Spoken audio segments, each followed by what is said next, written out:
The dust cloud appeared on the horizon like a promise of death, and Nora Blackwood knew exactly who was coming to collect. She'd been watching for him through the windows of her small ranch house for 3 years, ever since she'd taken over her late father's debt and property. Now, as the lone rider approached, she loaded her father's old shotgun and tucked it beside the door, more out of habit than any real belief she could use it against him. Kieran Thorne had shed blood for less than what her father owed. The stories about him had grown in the 7 years since she'd last seen him, tales of a man who'd traded his soul for a reputation that kept him fed. The bounty hunter, the debt collector, the man who always collected what was owed. The same man who had once promised her the world when they were young and foolish. Wyoming Territory, 1877, was no place for promises, as they'd both learned. Nora smoothed her apron over her simple blue dress and pinned back a strand of auburn hair that had escaped her practical bun. If Kieran Thorne wanted his money, he'd have to wait like everyone else who'd come to collect from Thomas Blackwood's estate. She had little left to give, just the struggling ranch, a handful of cattle, and her pride. As the rider drew closer, Nora could make out his broad shoulders beneath a dust-covered duster, the wide-brimmed hat pulled low over his face, and the confident way he sat his horse, as if he and the animal were one creature born of the harsh landscape. She'd recognize him anywhere, even after all these years. The summer heat bore down mercilessly as Kieran Thorne dismounted in front of her porch. His spurs jangled softly as his boots hit the hard, packed earth. When he finally looked up, meeting her gaze, Nora felt the years between them compress into nothing. His face was harder now, weathered by sun and hardship. A thin scar traced his jawline where there had been none before. But his eyes, those piercing blue eyes, remained unchanged, though perhaps a shade colder than she remembered. "Miss Blackwood," he said, removing his hat in a gesture that seemed more habit than courtesy. "I believe your father and I have some unfinished business." Nora's fingers tightened on the doorframe. "My father's been dead 3 years, Mr. Thorne. If you've come to collect, you'll have to get in line behind the bank and half the merchants in Sweetwater." Something flickered across his face, surprise, perhaps, or a moment of genuine emotion before the mask fell back into place. "I wasn't aware. My condolences. Save them," Nora replied. "He wouldn't have wanted them from you." The corner of Kieran's mouth twitched. "Nevertheless, a debt is a debt. And it transfers to his estate. Then, as I said, you'll have to wait. There's not much left to collect." She gestured to the modest ranch around them. "This land, 20 head of cattle and me, that's the estate in its entirety." Kieran's eyes narrowed as he surveyed the property. The barn needed a new roof, the corral had several broken rails, and the house itself hadn't seen a fresh coat of paint in years. This wasn't the prosperous ranch he'd expected to find. "Your father borrowed $500 from me 5 years ago. With interest, that comes to $750. He returned his hat to his head. "I don't make a habit of riding away empty-handed, Miss Blackwood." Nora laughed, though there was no humor in it. "Then you'll be breaking that habit today, Mr. Thorne. I couldn't pay you if I wanted to." Their eyes locked in silent battle, neither willing to yield. The tension between them was charged with more than just the matter of money. It crackled with unspoken history and betrayal. "I'll be staying in town," Kieran finally said. "We'll discuss terms tomorrow when you've had time to consider your options." "My options?" Nora's voice rose. "You think I haven't considered every possible option for 3 years? You think I haven't worked from sunrise to sunset trying to keep this place? There are no options left, Kieran." The use of his first name seemed to catch him off guard. For a moment, the hardened debt collector vanished, and she caught a glimpse of the young man she'd once known, but it was gone as quickly as it had appeared. "Tomorrow, Nora," he said quietly before turning back to his horse. She watched him ride away, the knot in her stomach tightening. Kieran Thorne had come to collect a debt, but he'd find nothing here worth taking except perhaps the memories of what they'd once been to each other, and those she'd give gladly just to be rid of them. That night, Nora barely slept. She tossed and turned, reliving the day Kieran had ridden out of her life 7 years ago.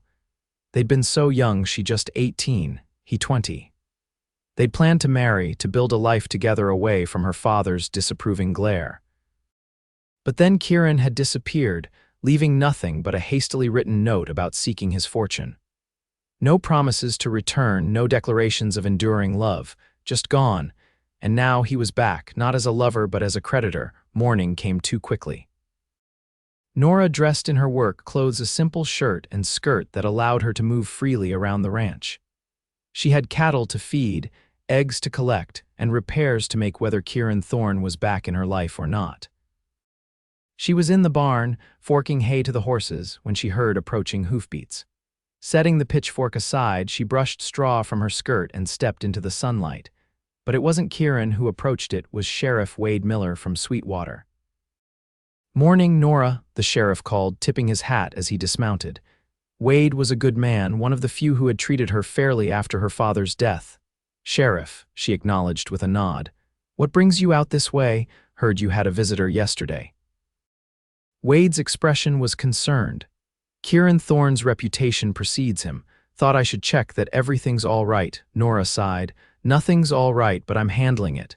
"He's dangerous, Nora. Men like him don't just ride away when they don't get what they want." "I know exactly what kind of man Kieran Thorne is," she said, more sharply than she'd intended. Then, softer, "I appreciate your concern, Wade, but this is my problem." The sheriff studied her for a long moment. "There's history there, isn't there, between you two?" Nora looked away. "Ancient history? Well, present day is what concerns me. He's staying at the hotel in town, making inquiries about your property. Whatever he's planning, it's not just collecting a debt and moving on." A chill ran through Nora despite the morning heat. "What kind of inquiries?" "About water rights, cattle prices, who might be interested in buying this land." Wade shook his head. "Be careful, Nora. If you need help, you know where to find me." After the sheriff left, Nora went about her chores mechanically, her mind racing. If Kieran was asking about selling her land, what was his game? The ranch wasn't worth much, not with the drought that had plagued the region for 2 years running. She was in the kitchen, kneading dough with more force than necessary, when she heard another rider. This time, she knew it was him before she even went to the door. Kieran stood on her porch, looking more put together than he had the day before. He'd shaved, and his clothes were free of trail dust. He still wore his gun belt, the revolver holstered at his side, a reminder of the life he'd chosen. "I brought provisions," he said, holding up a package wrapped in brown paper. "Thought we might discuss business over a meal that you didn't have to prepare." Nora wiped her flour-covered hands on her apron.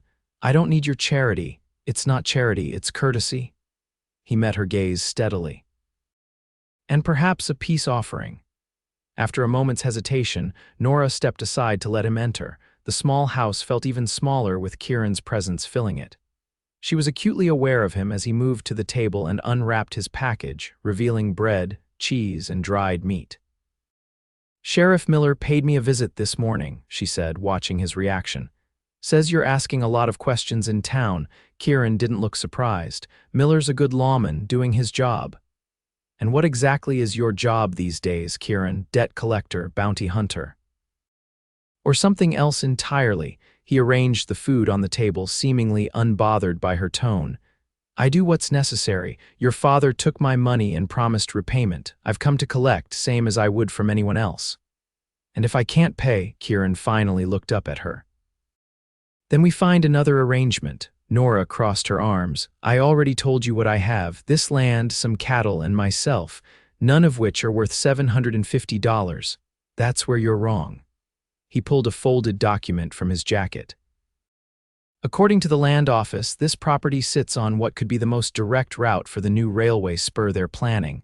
Nora stared at him, uncomprehending at first, then with dawning realization. "You knew about the railway before you came here." "I did my research," he confirmed.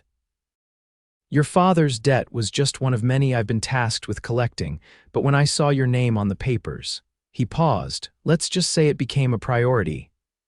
"So that's why you're really here, not for the money my father owed, but for my land." Anger flared within her. "Who are you working for, Kieran? The railway company?" "I work for myself," he said firmly.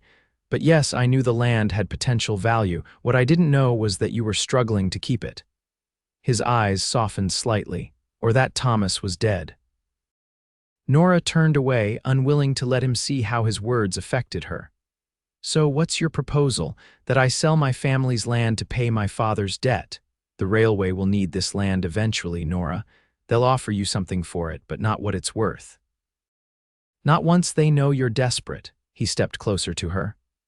I'm offering you a partnership. We sell the land together for a fair price. I take what's owed me and you keep the rest. She whirled to face him. A partnership with the man who abandoned me without a word 7 years ago. Who shows up demanding money I don't have, then offers to help me sell the only thing I have left. She laughed bitterly.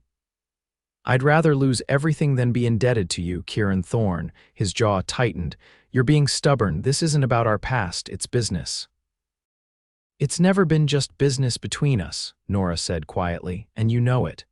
The air between them grew heavy with unspoken words and memories.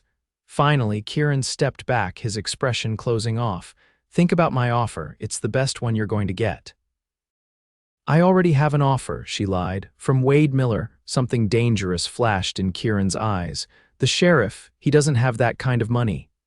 He has enough, Nora said, and I trust him, which is more than I can say for you. Kieran stared at her for a long moment, then picked up his hat. We'll see about that. Good day, Miss Blackwood. After he left, Nora sank into a chair, trembling with emotion. She hadn't meant to lie, but the words had tumbled out in her desperation to push Kieran away. Now she'd complicated things even further. Wade Miller had expressed interest in her land before, but never made a formal offer. And she certainly hadn't agreed to sell to him. Over the next few days, Nora avoided going into town, focusing instead on the endless work of the ranch. She mended fences, doctored a sick calf, and spent hours poring over her father's account books, looking for some solution she might have missed. But the truth remained stark. The debt to the bank would come due in less than 2 months, and she was nowhere near having enough to pay it. On the 4th day after Kieran's visit, Nora spotted a cloud of dust approaching from the direction of Sweetwater. Shielding her eyes against the sun, she made out 2 riders, Wade Miller and another man she didn't recognize. Nora, Wade called as they drew closer.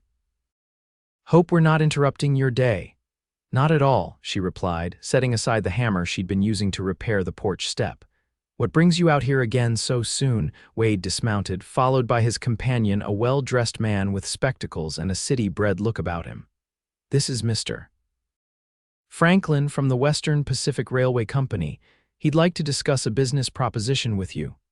Nora's heart sank, so it was true about the railway, and now they'd come directly to her, bypassing Kieran entirely. Miss Blackwood, Mr. Franklin said, extending his hand. I understand you own this property. The railway is interested in purchasing a right-of-way through the eastern section. Wade looked uncomfortable. I told Mr. Franklin I'd introduce him, since I know you've been considering offers for the land. Nora shot him a look, understanding dawning. Yes, of course. Please come inside where it's cooler. At the kitchen table, Mr. Franklin spread out a map showing the proposed railway route. As you can see, Miss Blackwood, the line would cut through only a small portion of your property. We're prepared to offer compensation, of course. How much? Nora asked bluntly. Franklin named a figure that was substantial enough to pay off the bank and Kieran, with some left over but far less than what the land would be worth once the railway was established. That seems low, she said, keeping her voice steady. Especially considering the value this railway will add to the surrounding properties. Franklin adjusted his spectacles. It's a fair market rate for unimproved land in this region. Perhaps, Nora conceded, but this isn't just any land. It has water rights to Sweetwater Creek, established grazing patterns, and a direct route to town that would save the railway considerable construction costs compared to alternatives. Wade looked at her with new respect, while Franklin seemed taken aback by her knowledge. I see you've given this some thought, the railway man said cautiously. I've had to, Nora replied. This ranch is all I have. After some negotiation, Franklin reluctantly increased his offer by 20%. This is as high as I'm authorized to go without consulting my superiors, he said. I can give you 3 days to consider it. After they left, Nora sat at the table, staring at the figures she jotted down. The new offer would solve her immediate problems, but was it enough? And more importantly, could she really leave the only home she'd ever known? The sound of approaching hooves interrupted her thoughts. Through the window, she saw Kieran dismounting, his expression grim. He'd obviously seen the railway man leaving, so they found you, he said without preamble when she opened the door. Did you think they wouldn't? Nora countered. Or were you hoping to buy my land cheap before they made their offer? Kieran's eyes narrowed. What did they offer you? She told him the figure, watching his reaction carefully. He frowned, shaking his head. It's not enough, not for what they're getting. It's enough to pay off my debts and start fresh somewhere else, Nora said, though the thought of leaving filled her with dread. Is that what you want, to leave? Kieran asked, his voice softening.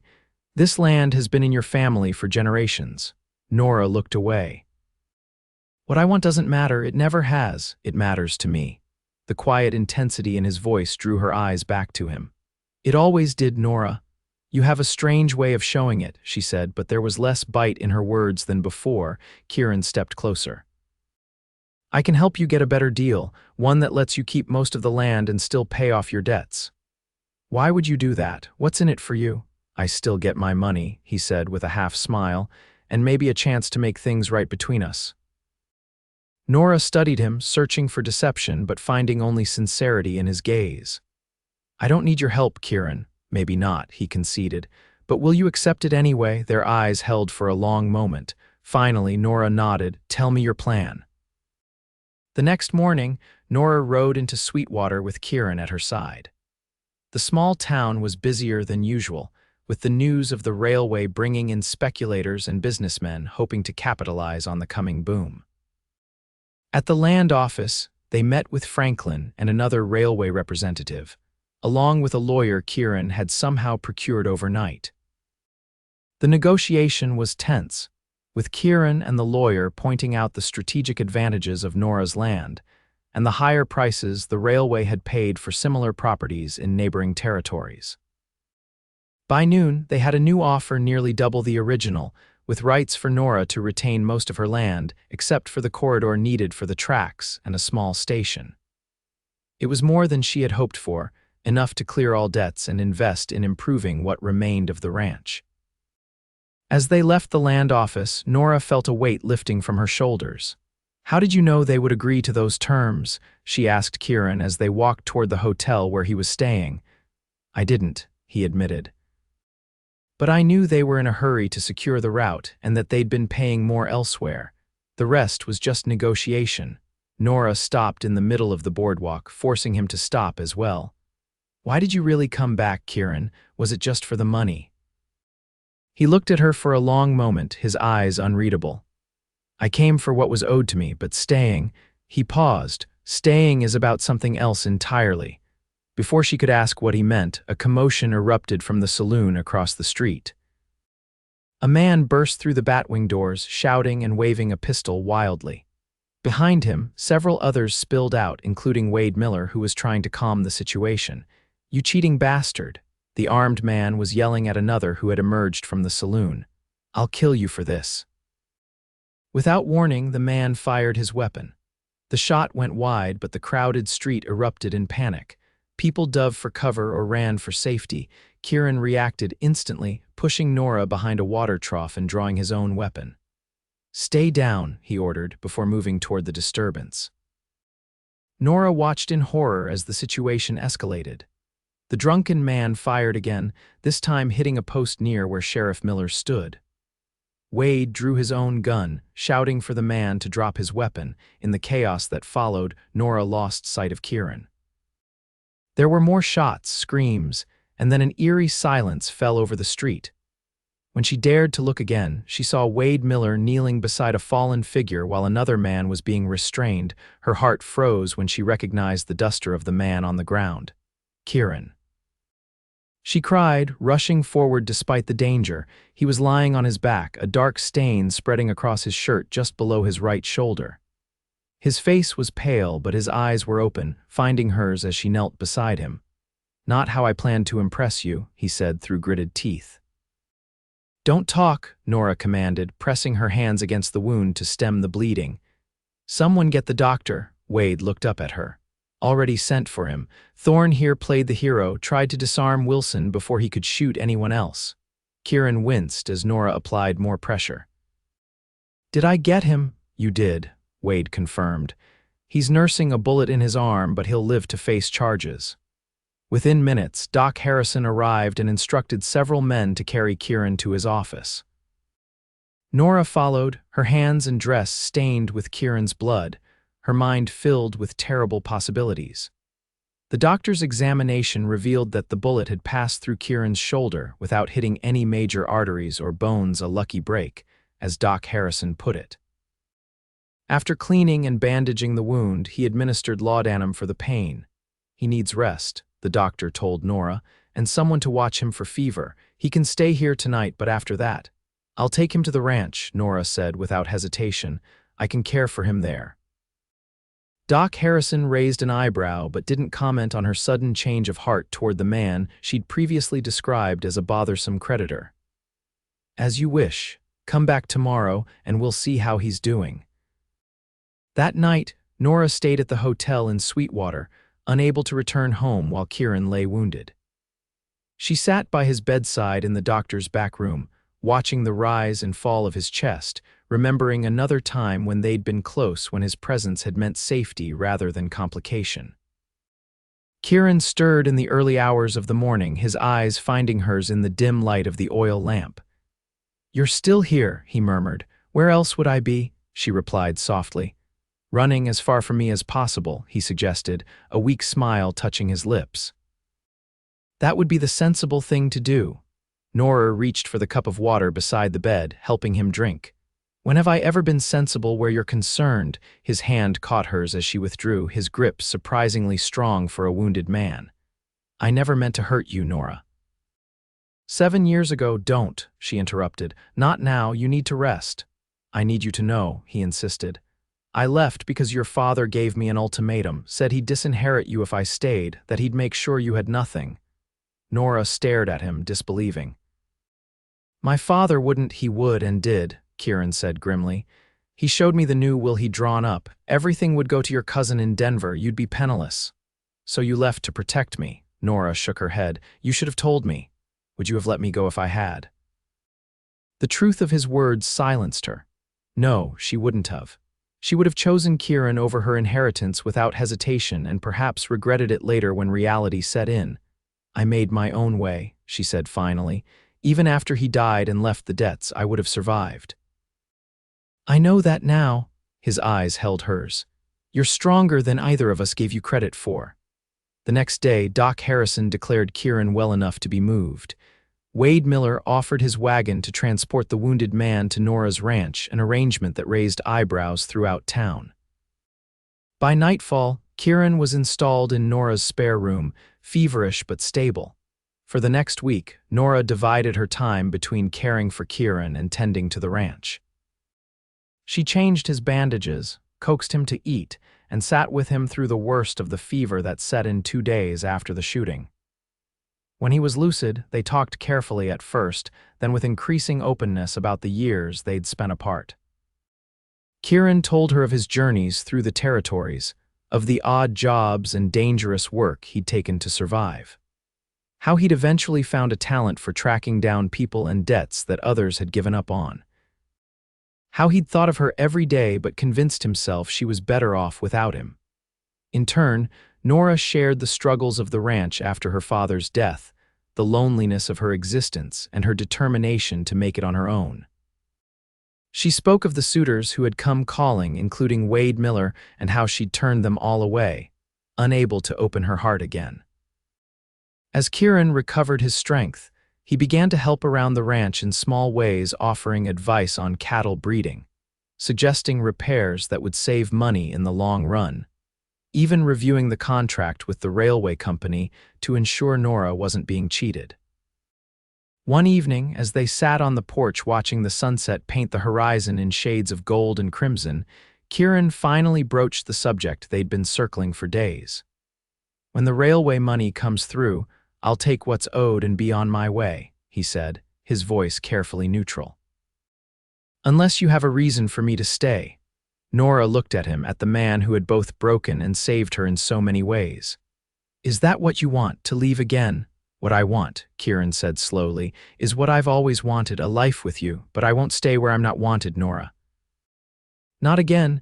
She was silent for a long moment, watching the last rays of sunlight disappear behind the distant mountains.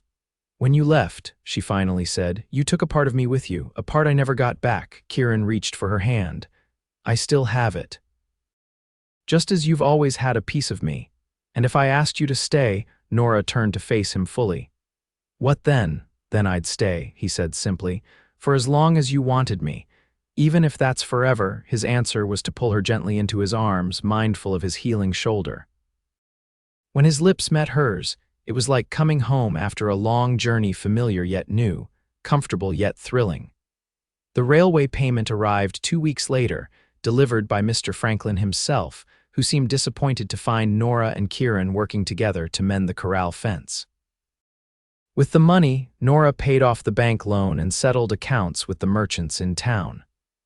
Kieran took his share, the original $500, refusing the interest, and promptly invested it in new breeding stock for the ranch. Word spread quickly through Sweetwater that Kieran Thorne was no longer just a visitor at the Blackwood Ranch. Wade Miller was among the first to offer congratulations, though there was a hint of regret in his eyes when he shook Kieran's hand. "You're a lucky man, Thorne," the sheriff said. "Don't make me regret not arresting you when you first rode into town." Kieran smiled. "No, sir, I know exactly how fortunate I am."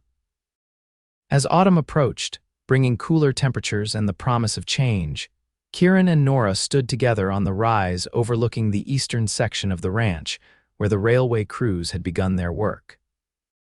The sound of hammers and saws carried on the wind, a constant reminder of the future racing toward them.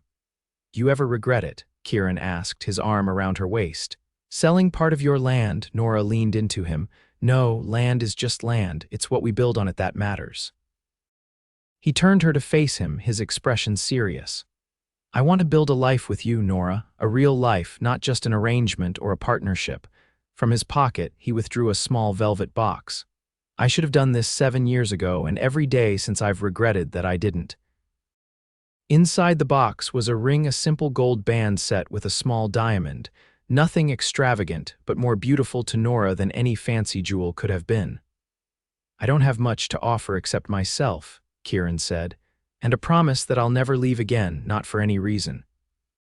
"Will you marry me, Nora Blackwood?" Tears sprang to her eyes. "Yes," she whispered. "Yes, I will." Their wedding was held in the small church in Sweetwater as the first snow of winter dusted the town. The entire community turned out to witness the union of the fierce, independent rancher and the reformed debt collector, who had found something more valuable than money in each other's hearts. Wade Miller stood as Kieran's best man, having moved from cautious adversary to reluctant friend over the months of shared work and occasional card games. Mrs. Peterson, the widow who owned the general store and had been kind to Nora after her father's death, served as matron of honor. As they spoke their vows, Nora looked into Kieran's eyes and saw not the hard man who had ridden onto her property demanding payment, but the boy she had fallen in love with all those years ago, and the man who had risked his life to protect strangers in the street, who had helped her save her home, who had waited patiently for her heart to trust him again. "I do," she said clearly, her voice carrying through the church. "With all that I do." Their first year together brought challenges and joys in equal measure. The railway was completed by spring, bringing new settlers and opportunities to the region.